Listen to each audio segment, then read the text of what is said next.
You wake up in a medieval city at dawn. Birds are chirping, the sun is rising, and then it hits you. The smell. It's not just bad, it's soul-crushingly awful. A mix of rotting food, human waste, animal guts, and unwashed bodies that clings to your nose like tar. There's no escaping it. It's everywhere. Forget everything you've seen in fantasy movies or history books. This is the real world. No rose-scented castles or elegant banquets here. Just filth, stench, and chaos. And the worst part? This is normal life for everyone around you. People dump their chamber pots out of windows without warning. Butchers toss animal entrails into the streets with zero shame. Dogs fight over scraps, while pigs root through garbage piles like nature's own trash cans. This wasn't just unpleasant, it was dangerous. Disease spread like wildfire in these conditions. Cholera, typhoid, dysentery, all born from the muck underfoot. Yet, no one knew how to stop it. They didn't even understand germs yet. So welcome to the Middle Ages, where the air itself could kill you. Imagine walking through a medieval city. The streets aren't paved, just packed dirt, mud, and whatever people have thrown out their windows today. You step forward and immediately regret it. The ground squelches underfoot. A mix of animal dung, rotting food scraps, and human waste covers the road like nature's worst stew. You try to walk faster, but every step kicks up the stench. Flies swarm around your face, drawn by the piles of trash that line the roadside. Chickens peck at old fish bones, while pigs root through refuse like oversized garbage disposal units. This wasn't unusual, it was normal. In cities like London or Paris, there were no sanitation workers, no bins, no street cleaners. Garbage just piled up and never disappeared. Vegetables rotted in the sun. Animal carcasses bloated in gutters. Fishmongers tossed heads and tails into the streets without a second thought. And the smell? It was unbearable. People carried small cloth pouches filled with dried herbs, called pomanders, to hold under their noses. It was the medieval version of air freshener, and even then, it barely helped. Open sewers ran down the middle of many streets, mixing urine, feces, and industrial runoff from tanneries and blacksmiths. These weren't pipes. They were open channels where filth flowed freely. Sometimes, wooden planks were laid across them, so people could cross without falling in. But not everyone made it across. Children played near these gutters unaware of the danger. Dogs fought over scraps floating in the muck. And every few days, someone would fall into the sewer and drown, or worse, get stuck and suffocate in the sludge. Some towns try to regulate trash, issuing laws about when and where you could throw things out the window. In parts of England, it was only legal to dump waste from upper-floor windows after 10 p.m., not because they cared about hygiene, but to avoid daytime accidents. Still, enforcement was rare. Eventually, the buildup of waste became too much. Streets collapsed into hidden cesspits beneath them. Houses sank into the earth as layers of filth weakened foundations. Fires spread easily, feeding on dried piles of dung and discarded wood. And yet, no one seemed to know how to fix it. Worse still, this mess didn't just make life unpleasant, it made it deadly. Because all that waste created the perfect breeding ground for disease. And that brings us to our next horror. You've survived the stinking streets, the open sewers, and the trash-filled chaos of medieval cities. But now comes the part that truly defines daily life. What people did when nature called. There were no toilets, no flushing, no privacy, no hand sanitizer. Just chamber pots, small wooden or ceramic bowls kept under beds or in corners of rooms. And when they filled up, out the window they went. This wasn't just a crude solution. It was a public hazard. Imagine walking through town, minding your own business, when suddenly, splat. A bucket of human waste hits the street inches from your feet, or worse, you. That's where the phrase "garde l'eau" came from, short for the French "regarde l'eau," meaning watch out for the water. Of course, by water, they meant something far less pleasant. In some cities like London, laws were passed to regulate this practice. You could only throw your waste out the window after 10 p.m., not for hygiene reasons, but to avoid daytime accidents. Enforcement was rare, and penalties even rarer. But what if you didn't live on an upper floor? For those without windows, communal buckets were shared among families. These were emptied by workers known as gong farmers, brave souls who cleaned cesspits and carried away waste at night. Their job was so undesirable that they were paid handsomely, about 4 times what a regular laborer earned. Still, their lives were miserable. The smell clung to them like a curse, and they weren't allowed into public spaces.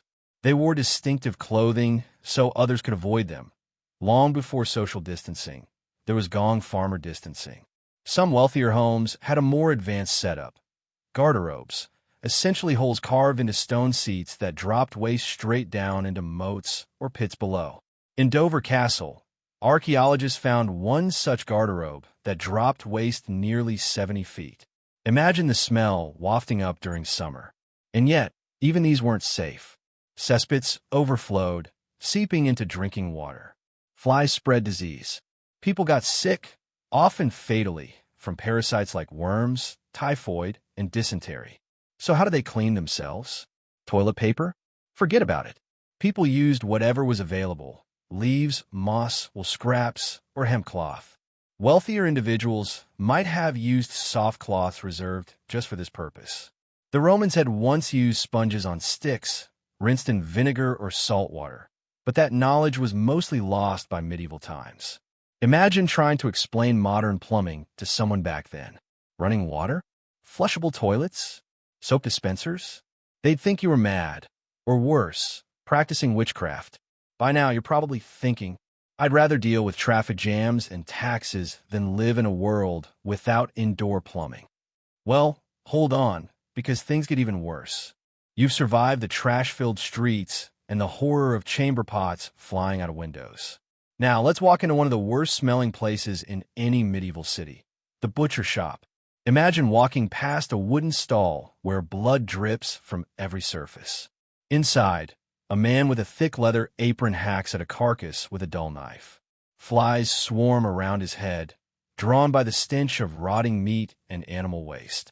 This wasn't just messy, it was a biohazard. Butchers were essential to daily life, but their work created massive amounts of waste. After slaughtering animals, they removed the skin, guts, and bones. What they didn't use for food, like entrails, heads, hooves, was tossed directly onto the street or riverbanks. There were no refrigerators, no freezers, no modern preservation techniques. Meat spoiled fast. In summer, flies laid eggs within hours. By noon, maggots squirmed inside exposed flesh.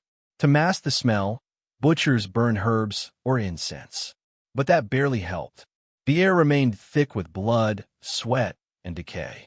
Some cities tried to regulate this mess. Laws banned butchers from dumping waste near wells or homes.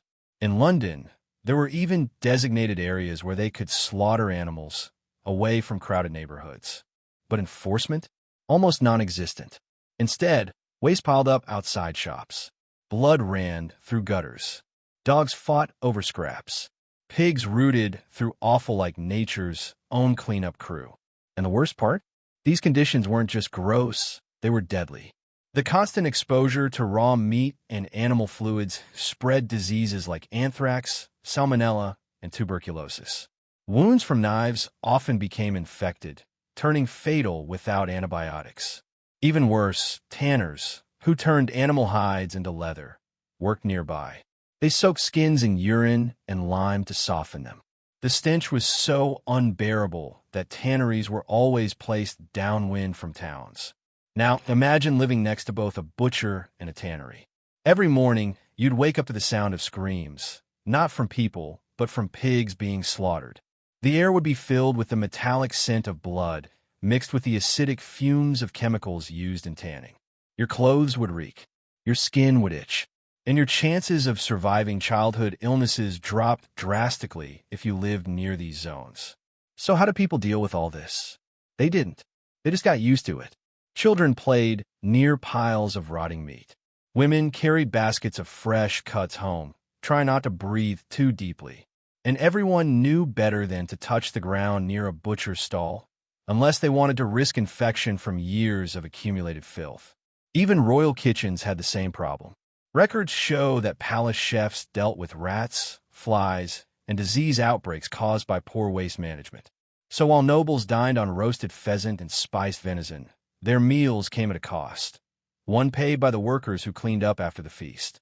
And those workers? They rarely lived long. You've survived the stinking streets, the horror of flying chamber pots, and the butcher's bloody mess. But what about the everyday waste inside a medieval home? Forget recycling bins or trash collection trucks. People had to get creative with their household garbage. Most families lived in small wooden cottages with dirt floors and minimal furniture. Every item was precious. If something broke, you fixed it. If it wore out, you repurposed it. And if it rotted, well, you just learned to live with it. Let's start with food scraps. Medieval peasants ate mostly pottage, that thick, watery stew made from whatever vegetables were available. After dinner, leftovers weren't thrown away. They were saved for the next day and the next, until they either turned into soup again or simply vanished under layers of grime. Bread crusts were fed to chickens. Fish bones were boiled into broth. Animal fat was collected and used for cooking or candle making. Nothing went to waste, not because people were eco-conscious, but because they couldn't afford to throw anything away. Even broken tools found new life. A cracked wooden bowl became kindling for the fire. A torn woolen tunic was cut up and used as rags or stuffed into gaps in the walls to keep out the cold. Rope was unraveled and rewoven. Shoes were patched so many times they looked like Frankenstein monsters stitched together from leather scraps. Organic waste was often composted unintentionally. Kitchen scraps, eggshells, and vegetable peels were tossed outside, near the door or into the garden. Over time, this created fertile soil for growing herbs or root vegetables. Pigs and goats were kept nearby to help clean up any leftovers, nature's own sanitation workers. But not all households were equal. Wealthier homes had servants who cleaned regularly and disposed of waste more systematically. Some even had ash pits or compost heaps built behind the house where organic matter could decompose safely. Still, there was no formal system for dealing with non-organic trash. Broken pottery was left to pile up in corners or dumped in ditches. Old shoes were buried beneath floorboards or burned when they finally fell apart. Metal scraps were rare and valuable, melted down and reused whenever possible. One surprising example of medieval recycling was reusing human waste. In some villages, dried feces mixed with straw was formed into bricks and used as fuel for fires.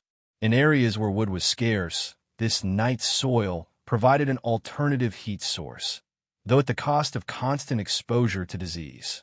And let's not forget the chamber pot. Once emptied, these bowls were rarely washed properly. Instead, they were wiped with cloth or rinsed in leftover drinking water, which by now probably wasn't much cleaner than the pot itself. So how did people stay healthy in such conditions? They didn't. Disease thrived in these environments. Rats swarmed through trash piles, spreading fleas and plague. Flies carried bacteria from open refuse heaps into homes. Children played barefoot in filth, exposing themselves to parasites and infections. But despite all this, people adapted. They learned to live with the smell, to ignore the flies, to tolerate the rotting wood and the ever-present dust of old breadcrumbs and ash. Because survival meant accepting the mess and hoping it didn't kill you first. You've seen how trash piled up in the streets, how human waste was tossed from windows, and how butchers turned city squares into open-air slaughterhouses. But here's the real horror. All that filth didn't just smell, it killed. In medieval cities, disease wasn't a rare tragedy. It was an everyday reality, a fact of life as certain as sunrise and death. Let's start with the most infamous killer of them all, the Black Death, bubonic plague. It arrived in Europe in the mid-1300s and wiped out nearly half the population. Entire towns vanished overnight. In some places, bodies were stacked like firewood in mass graves. The plague came from fleas carried by rats, animals that thrived in the piles of garbage and rotting food that lined medieval streets. People had no idea what caused it. They blamed bad air, angry gods, or even witches. Some tried to protect themselves by carrying herbs, believing sweet smells could keep disease away. Others locked themselves indoors.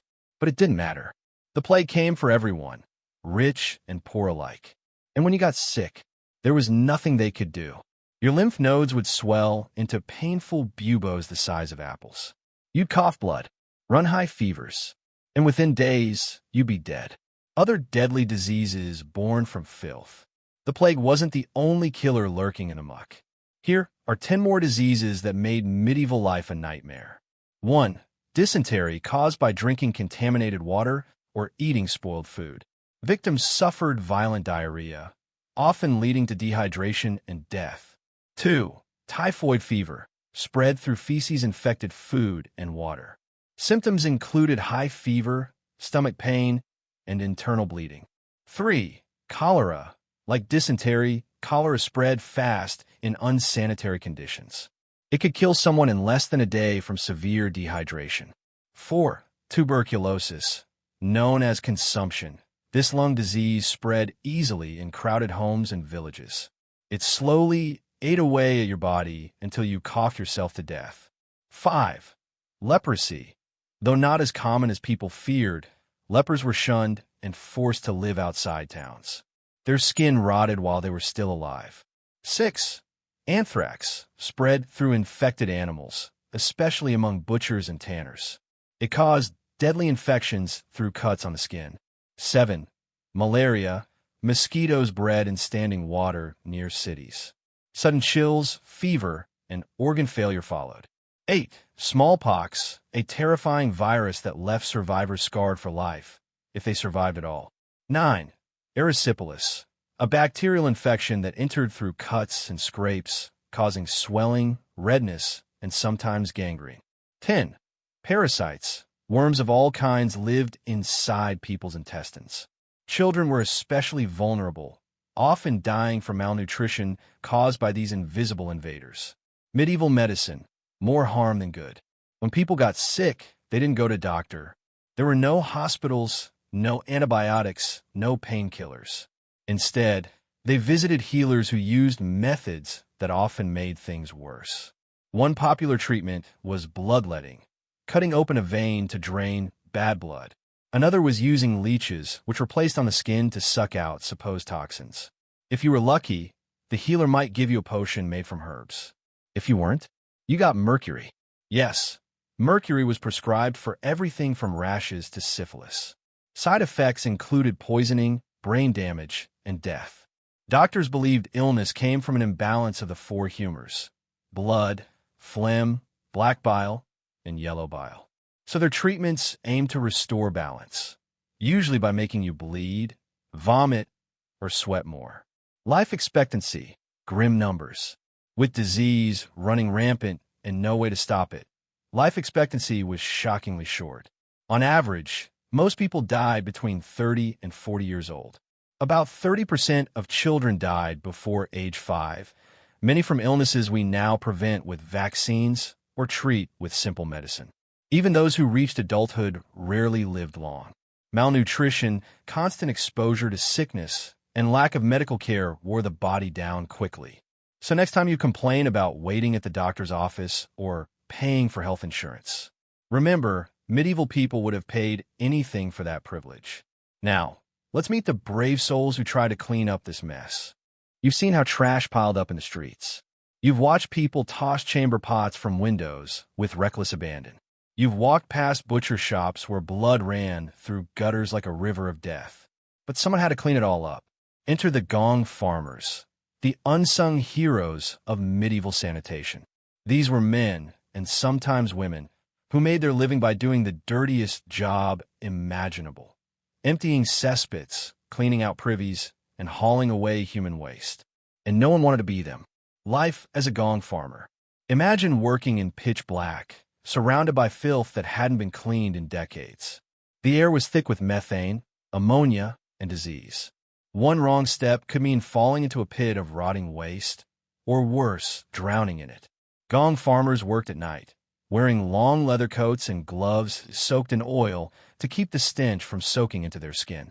They carried wooden buckets and shovels, scraping out pits that had become full of years of accumulated muck. They didn't just collect waste, they sold it. Human excrement was valuable. It was used as fertilizer for crops, and in some places, mixed with straw and dried to make fuel bricks when wood was scarce. Despite their essential work, gong farmers were treated like pariahs. They weren't allowed into public spaces during the day. They couldn't attend festivals or weddings. Their smell followed them everywhere. Even after washing, the stink clung to their clothes and skin.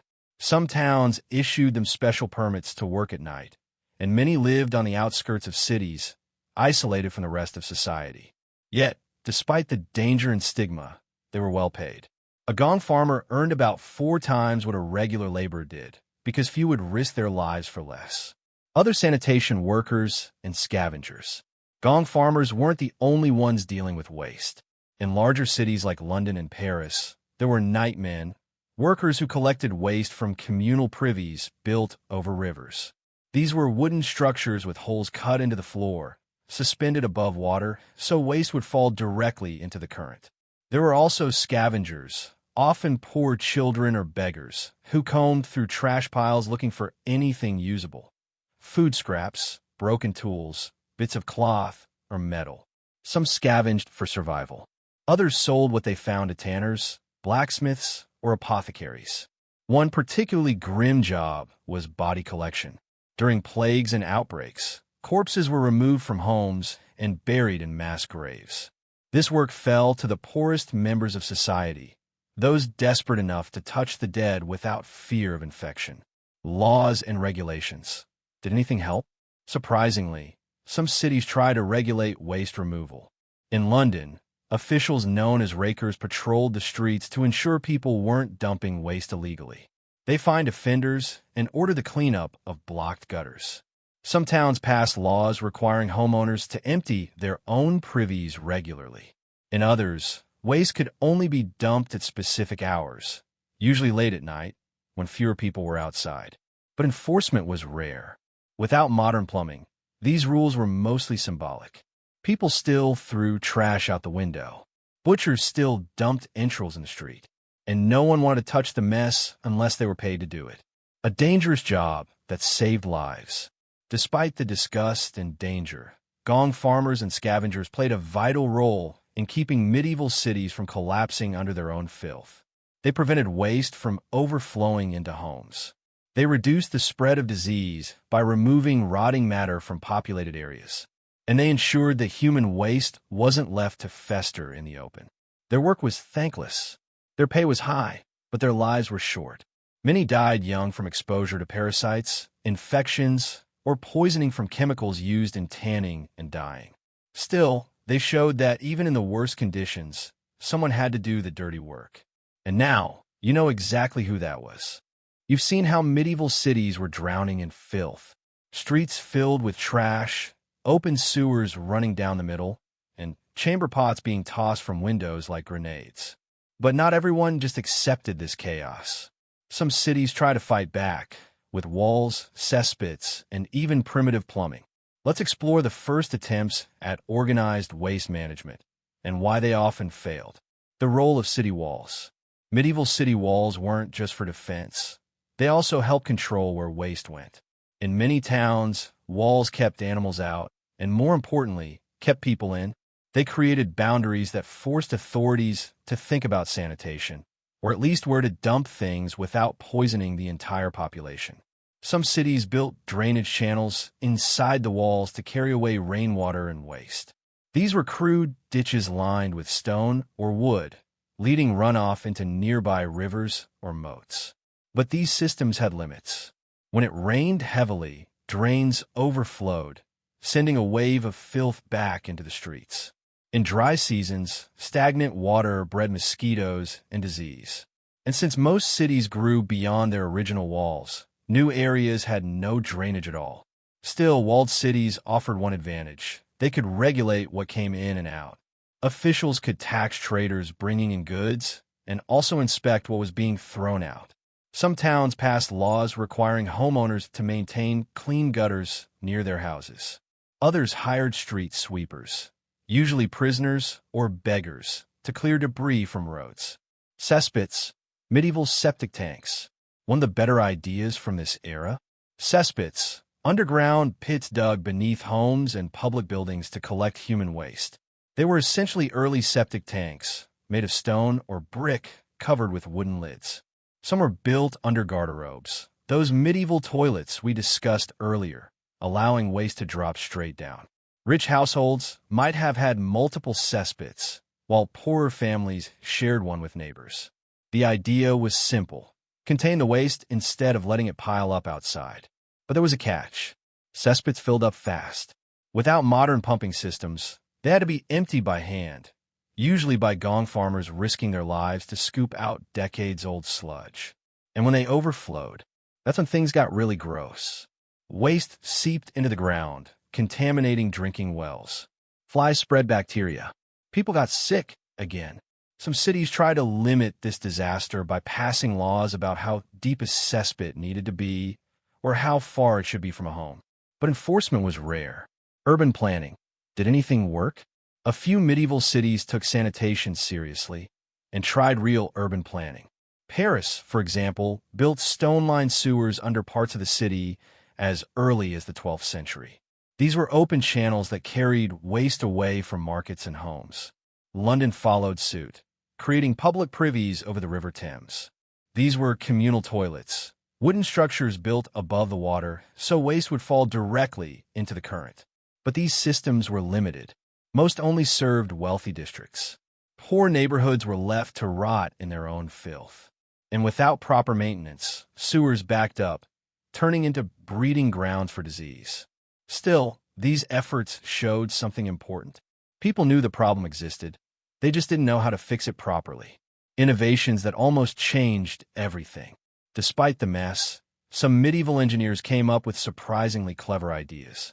In Dover Castle, archaeologists found an advanced system of underground drainage tunnels designed to carry away wastewater from kitchens and latrines. Other castles used running water systems powered by gravity-fed reservoirs, though these were mostly for flushing out moats and cooling food storage rooms, not for cleaning toilets. Some wealthy homes had flushing mechanisms, primitive ones involving buckets of water poured through hinged flaps after use. It wasn't a toilet, but it was progress. And let's not forget the bathhouses. Yes, despite everything, some medieval cities had public baths, especially during the 12th and 13th centuries. These were places where people could wash, though, ironically, they may have spread disease, since water was rarely changed between users. Why it all fell apart. So if some cities had basic sanitation, why did everything still smell like hell? 2 reasons. 1. Population growth outpaced infrastructure. Cities expanded faster than officials could build new drains or install more cesspits. 2. Lack of scientific knowledge. No one understood germs or how diseases spread, so even good systems were misused or ignored. Eventually, many medieval sewer systems collapsed under their own weight or were abandoned altogether. By the 15th century, most cities returned to the old ways, throwing trash out the window and hoping for the best. What we learned and forgot. The medieval world tried to solve its waste problems, sometimes with surprising success. They built walls to contain mess. They dug cesspits to trap waste. They even experimented with early plumbing. But without science, engineering, and widespread education, these solutions couldn't last. Still, they laid the groundwork for the modern sewage systems we rely on today. Now, imagine trying to explain all this to someone living back then. Hey, in 500 years, you'll flush your waste away with the push of a handle. They'd probably call you a witch. You've seen how medieval cities dealt with trash, waste, and disease. But what did people believe about all this mess? What if I told you that many saw it not as a problem to solve, but as part of God's divine plan? In the Middle Ages, religion shaped every aspect of life, including how people view dirt, decay, and human waste. Waste is divine will. To most medieval Europeans, filth wasn't just unavoidable. It was spiritually meaningful. They believed that suffering, sickness, and hardship were tests from God. If your home reeked of rotting food and your streets stank of open sewers, well, that was just part of living in a fallen world. Some even saw garbage and disease as punishments for sin. When the Black Death struck, many towns blamed it on divine wrath, not rats or poor sanitation. As a result, people didn't try to clean up their cities. Instead, they prayed harder. They fasted. Some even turned to extreme acts of penance, like self-flagellation, believing that purifying the soul would cleanse the body of disease. The church played a major role in shaping these beliefs. Priests preached that cleanliness was for the afterlife, not for this one. After all, if heaven was pure, why bother with earthly hygiene? Bathing was considered sinful, sometimes. Here's a shocking fact. Bathing was not only rare, it was sometimes forbidden. During certain periods, especially in the later Middle Ages, church authorities warned that washing too much could be dangerous. They believed that water opened pores and allowed evil spirits to enter the body. Yes, really. So instead of cleansing themselves, people wore heavy clothes soaked in sweat and grime. Perfumes made from herbs and oils were used to mask smells, but never fully replaced actual cleaning. Some monasteries maintained bathhouses, but even there, bathing was limited and often tied to religious rituals rather than hygiene. And if you were poor, forget about it. Most never bathed more than once or twice a year, usually before major holidays like Easter or Christmas. Disease is punishment, not problem. Because people didn't understand germs, they interpreted illness through a spiritual lens. Fever? Probably a test of faith. Coughing blood? A sign to repent. Dysentery? Just another reminder that death was always near. Doctors often consulted priests before treating patients. Healing required confession and prayer, not medicine. Even medical treatments had religious elements. Saints were invoked for protection against plague. Holy relics were placed on sick beds in hopes of miraculous cures. Of course, none of it worked. But belief was strong enough to keep people from seeking real solutions. Fear of witchcraft and the supernatural. With no scientific understanding of disease or sanitation, superstition ran wild. When someone got sick or died unexpectedly, people looked for someone to blame. And more often than not, that someone was a woman accused of witchcraft. Witch trials began centuries before the infamous Salem events, and many started with accusations related to illness or contamination. A neighbor who smelled bad? She must be cursed. A child who fell ill after playing near cesspit? Probably hexed. A butcher whose meat spoiled faster than others? Definitely working with the devil. Fear of the unknown led to fear of each other. And fear kept people from improving their own lives, because any change might look like heresy. The role of monastic life. Not all religious attitudes toward waste were negative. Monastic orders, particularly Benedictine and Cistercian monks, took a more practical approach.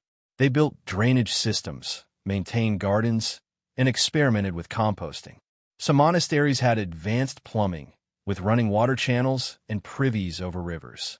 In places like Cluny Abbey in France, monks lived in relatively clean conditions compared to the outside world. But these innovations were isolated. Most cities remained filthy while monasteries thrived in quiet order. Still, even among monks, cleanliness had limits. Washing too much was still discouraged unless done for ritual purposes, like preparing for Mass. Changing beliefs over time. By the end of the Middle Ages, some attitudes were beginning to shift. People started questioning the idea that suffering was holy. Wealthier citizens invested in cleaner homes. Doctors slowly moved away from bloodletting and toward herbal remedies. But real change wouldn't come until the Renaissance, when science began to challenge faith as the primary way to understand the world. Until then, waste wasn't just a problem. It was a way of life. You've survived the stench of open sewers, the horror of flying chamber pots, and the gruesome work of gong farmers. But there's one more layer to medieval waste, the kind that came not just from homes and streets, but from hospitals, workshops, and battlefields. And trust me, it was even worse than you think. Medical waste, blood, pus, and amputations. In a world without gloves, disinfectants, or proper sanitation, hospitals were some of the dirtiest places in any medieval city. They weren't like modern hospitals. They were more like shelters for the sick, poor, and dying. Patients lay on straw mats, often sharing beds with strangers. Doctors didn't wash their hands between patients. They wiped them on their already filthy robes. And when surgery was needed, let's just say it involved a lot of screaming. Amputations were common, especially for soldiers wounded in battle. Surgeons used the same knives over and over, wiping them on rags soaked in wine or vinegar. Some tried boiling tools, but most believed disease came from bad air, not germs. After an amputation, limbs were tossed into bins or buried behind hospital. Sometimes, they were sold to apothecaries who claimed bones had healing properties. Blood and pus-soaked bandages were reused until they disintegrated. In some cases, they were burned, but only if the hospital could afford wood. The result? Hospitals became breeding grounds for infection, spreading diseases faster than they cured them. Industrial waste, tanners, blacksmiths, and dyers. Beyond medicine, medieval cities were full of tradespeople whose work created massive amounts of toxic waste. Let's start with tanners, the people who turned animal hides into leather. Their process involved soaking skins in urine, lime, and animal brains to soften them. The smell was so unbearable that tanneries were always placed downwind from towns. Workers stood knee-deep in vats of rotting flesh and chemicals. Their skin turned yellow from exposure. Their breath reeked, and their clothes never washed clean. Then there were blacksmiths, working in forges filled with smoke and ash. They hammered iron all day, creating sparks and metal shavings that littered the ground. Forge dust mixed with soot and sweat, forming a thick grime that coated everything nearby. Water used to cool hot metal ran red with rust, staining rivers and gutters. Dyers, who colored cloth with natural pigments, also dealt in dangerous substances. Some dyes came from crushed insects or plants soaked in ammonia. Others used lead-based compounds, which poisoned workers slowly over time. All these industries contributed to the toxic soup that made up medieval urban life. Battlefield waste, rotting corpses, and siege tactics. Warfare wasn't just deadly during battles, it was deadly after. When armies fought, thousands died in a single day. Bodies were left to rot under the sun. Rats swarmed the dead, spreading disease across the countryside. Victorious armies sometimes buried the fallen, but often only to prevent the stench from overwhelming their own camps. Sometimes, corpses were used as weapons. During sieges, diseased bodies were flung over castle walls using catapults, one of the earliest forms of biological warfare. The plague itself may have been spread this way. Even after wars ended, the land remained scarred. Mass graves collapsed into sinkholes. Rivers ran red with blood after major battles. Soldiers lucky enough to survive often carried wounds that festered for months, oozing infection that attracted flies and maggots. There were no antibiotics, no painkillers, just honey, oil, and prayer. Experimental alchemy and dangerous remedies. Some of the worst waste came not from trade or war, but from science gone wrong. Medieval alchemists experimented with mercury, sulfur, and other volatile substances. Their labs were full of bubbling potions, strange powders, and explosions that sent plumes of smoke into the sky. Mercury was used to treat everything from skin conditions to syphilis, despite its tendency to cause brain damage and death. Chemical runoff from alchemical experiments contaminated wells and soil. Some apothecaries stored explosive materials next to food supplies. One famous case involved a monastery where an alchemist's experiment went wrong, killing 6 monks and collapsing part of the building.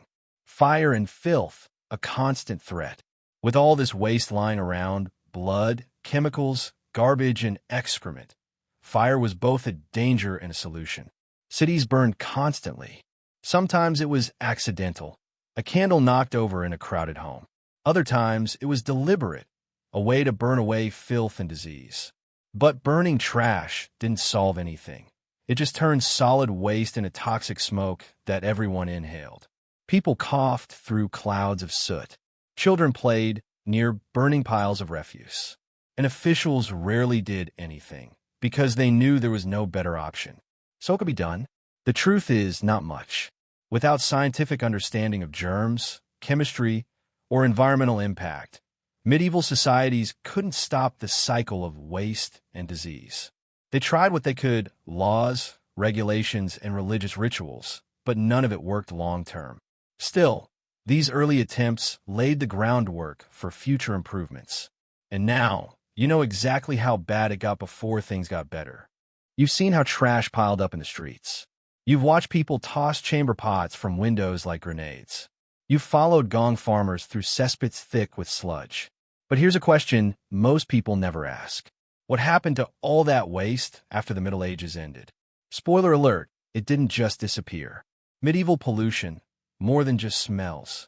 We often think of pollution as a modern problem: cars, factories, plastic oceans.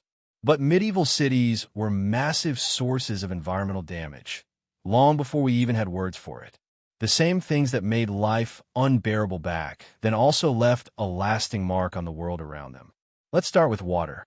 Rivers near major cities like London or Paris were used for everything: drinking, washing, bathing, and dumping waste. Tanneries poured chemicals into streams. Butchers flushed blood down gutters. People emptied chamber pots straight into flowing water.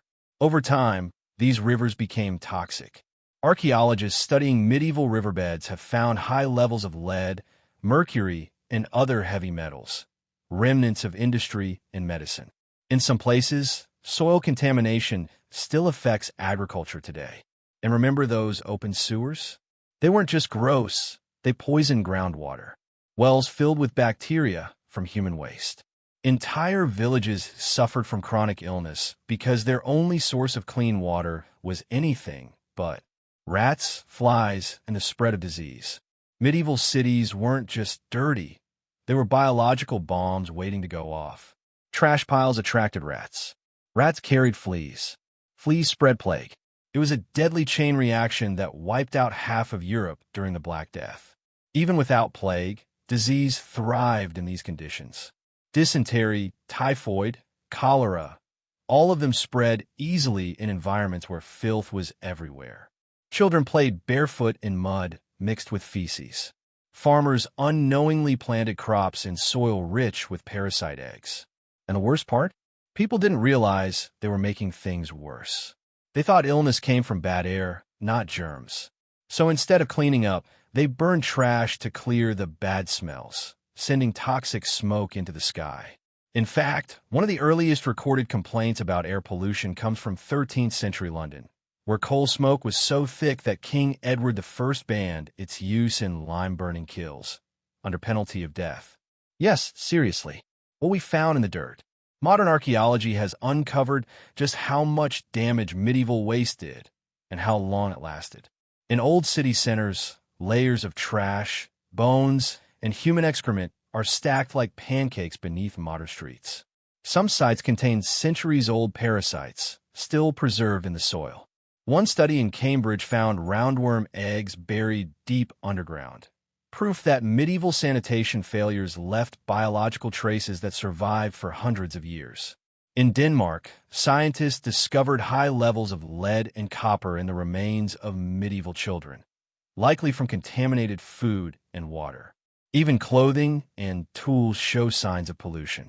Leather shoes soaked in tannery chemicals. Metal weapons corroded by exposure to acidic waste. Wooden beams eaten away by decades of moisture and rot. All of this shows something shocking. Medieval people didn't just live in filth. They passed it on to future generations. Lessons from the past. So what can we learn from all this? First, pollution isn't new. It's just changed form. Back then, it looked like overflowing cesspits and smog-filled skies from burning dung. Today, it looks like microplastics in our oceans and carbon emissions warming the planet. Second, ignorance is dangerous. Medieval societies didn't understand germs, so they couldn't stop diseases. We understand climate change, but sometimes we still act like we don't. Third, waste doesn't disappear. It goes somewhere. Into rivers, into the ground, into the air. And eventually, it comes back, whether it's sickness, environmental collapse, or rising sea levels. Medieval people had no idea they were poisoning their own world. We do. That makes us responsible, not just for what we do now, but for fixing what's already been done. A world still shaped by the past. Next time you walk through a city, imagine what's underneath your feet. Beneath the concrete and steel, There might be layers of medieval trash, centuries-old bones, broken pottery, and the remains of lives lived in filth and fear. We've built a cleaner world on top of a dirtier one. But the past is always there, just beneath the surface. And if we're not careful, history will repeat itself. You've walked through the streets of medieval cities. You've dodged flying chamber pots, stepped over piles of rotting food, and followed gong farmers in a pits thick with sludge. You've seen how waste shaped daily life and death. So let's take a step back. Let's look at what we've learned and why it matters today. The past wasn't just dirty, it was dangerous. Medieval cities weren't just messy, they were biological time bombs. Trash piled up in the streets. Human waste was dumped from windows without warning. Butchers tossed animal entrails onto the ground like yesterday's news. And no one understood germs. The result? Disease spread like wildfire. Cholera, dysentery, typhoid, plague. These weren't rare tragedies. They were everyday risks. And because people didn't know how diseases spread, they couldn't stop them. They blamed bad air. They prayed for divine mercy. Some even turned to witch hunts, convinced that illness came from curses instead of contaminated water. But the real killer wasn't magic or demons. It was ignorance. How we got clean. So how did we escape this world of filth? It wasn't one big moment. It was a series of small changes. First came scientific understanding. People started realizing that disease didn't come from angry gods. It came from bacteria, viruses, and poor sanitation. Then came engineering. Cities built sewers. Scientists developed ways to filter water. Engineers figured out how to bring clean water into homes. And finally came public policy. Laws required garbage collection. Cities hired street cleaners. Laws forced tanneries and butchers to manage their waste responsibly. All of this happened slowly, over centuries. But it changed everything. Lessons from the past. Here's the thing. We didn't always have clean water. We didn't always have indoor plumbing. We didn't always understand how to stop disease. We learned. And now, we have a responsibility. Because history shows us something important. When we ignore waste, it comes back to haunt us. Polluted rivers, contaminated soil, overloaded landfills. The same mistakes that made medieval cities uninhabitable are still being repeated today, just on a larger scale. So next time you turn on the tap and drink without fear, next time you flush a toilet without thinking twice, remember where we came from. Remember the stinking streets. Remember the open sewers. Remember the brave souls who cleaned up the mess. And remember, modern life isn't a given. It was earned. Final thoughts. If you woke up tomorrow and found yourself in a medieval city, you wouldn't last long. You'd get sick from the water. You'd choke on the stench. You'd probably die from something we now prevent with vaccines or treat with simple medicine. That's not meant to scare you. It's meant to remind you how far we've come, how much we owe to those who fought against the filth, and how careful we need to be so we never go back. So the next time you complain about taxes, traffic, or the price of groceries, think of the alternative. And thank your lucky stars you were born in the 21st century. Let's say you somehow made it this far. You survived the stinking streets. You dodged flying chamber pots. You avoided disease-ridden water and fought off rats the size of small dogs. Congratulations, you're doing better than most medieval peasants. But let's be honest, you wouldn't last a day. And here's why. Food that would make you run home. Forget everything you've seen in fantasy movies. No giant turkey legs. No fancy feasts. Just pottage, that sad, watery soup made from whatever vegetables were left after winter. It was cooked in the same pot for days, sometimes weeks, with weevils, dirt, and mystery ingredients floating inside. Bread wasn't much better. Dense, gritty, often full of stone dust from the grinding wheels. Your teeth would wear down just chewing it. And if you were lucky enough to get meat, it was probably spoiled or heavily spiced to mask the rot. Fish, often dried, salted, or so old it had its own personality. Worst of all, there was no clean water to wash it down. So instead of water, everyone drank beer, even kids. Yes, medieval children drank beer every day. It was safer than water. 8 pints a day was normal for some families. Imagine trying to work on that diet. Now, imagine doing it while farming 16-hour days under the sun. The bathroom situation was a nightmare. You didn't get to choose when or where you went. Sometimes you just did it into a bucket under your bed, then threw it out the window at night. That's right. The medieval version of toilet time involved shouting "Guardy low" before dumping waste onto the street below. If you live in a castle, you got a slightly fancier setup, a hole in the wall called a garderobe, dropping waste nearly 70 feet to the ground below. No toilet paper, no hand sanitizer, just leaves, moss, or scraps. And forget about privacy. Entire families shared one room. Beds were crowded. Strangers slept together in inns. There was no shame, just survival. Backbreaking work from sunrise to sunset. You think your job is tough? Try being a medieval farmer. Wake up before dawn. Plow fields with wooden tools pulled by oxen. Plant seeds by hand. Harvest with basic sickles.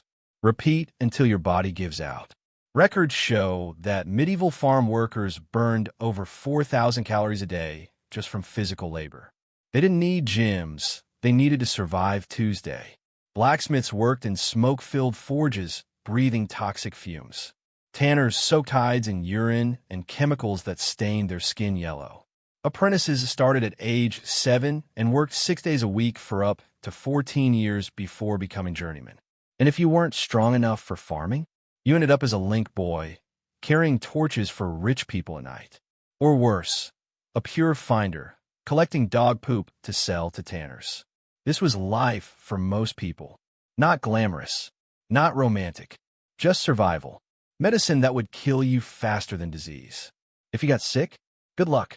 Medieval medicine believed illness came from bad air or an imbalance of 4 bodily humors: blood, phlegm, yellow bile, and black bile. Their solution? Bloodletting, leeches, mercury. Yes, mercury was prescribed for everything from skin conditions to syphilis. Side effect? Death or madness. Sometimes both. Dentistry was even worse. Toothaches meant having your tooth yanked out, usually by someone who also cut hair. There were no painkillers, no anesthesia, just brute force and a strong grip. And forget about hygiene. Doctors wiped their hands on already dirty clothes between patients, like cleaning a muddy shoe with a dirty sock. Disease spread fast. About 30% of children died before age 5. Life expectancy was between 30 and 40. And when the plague hit, half the population vanished. Justice that was brutal and unfair. Want to know how justice worked in the Middle Ages? Simple. If you were accused of a crime, you were probably guilty, whether you were or not. Laws varied wildly. Trials were cruel. Punishments were horrifying. Minor offenses could get you hanged, burned, or drawn and quartered.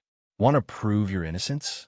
Great. Try walking across red-hot coals or carrying a burning iron bar for 9 feet.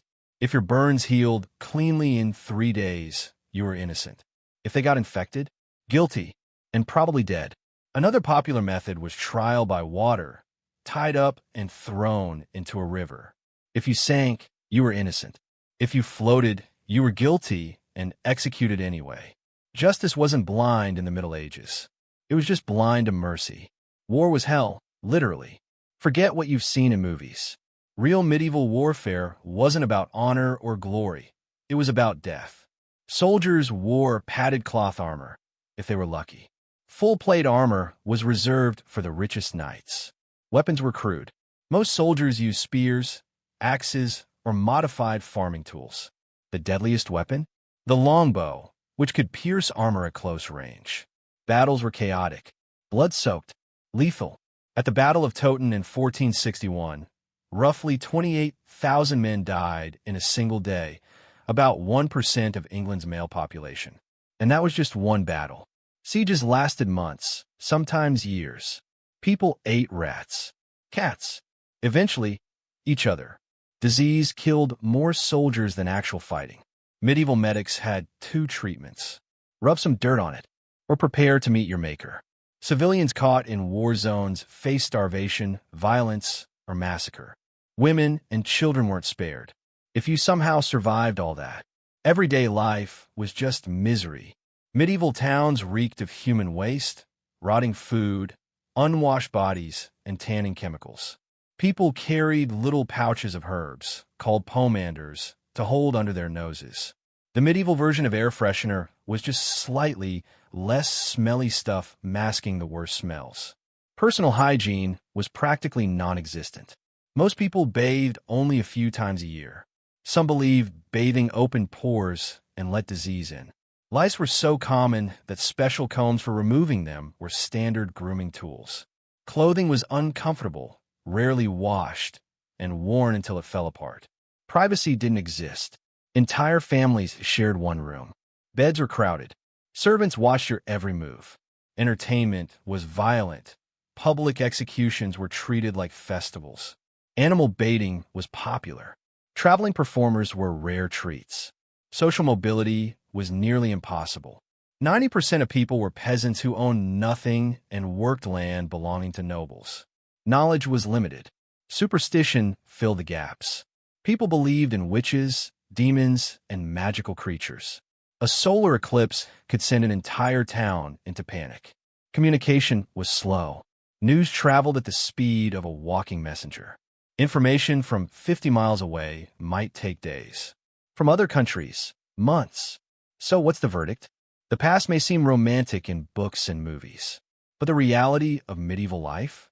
It was a daily struggle that few of us modern humans could endure, even for a day. So next time you complain about taxes, traffic, or your job, remember, at least you're not sharing a bed with strangers. At least you can drink water without getting sick. At least your doctor doesn't bleed you to cure a headache. Because compared to medieval life, modern life is paradise.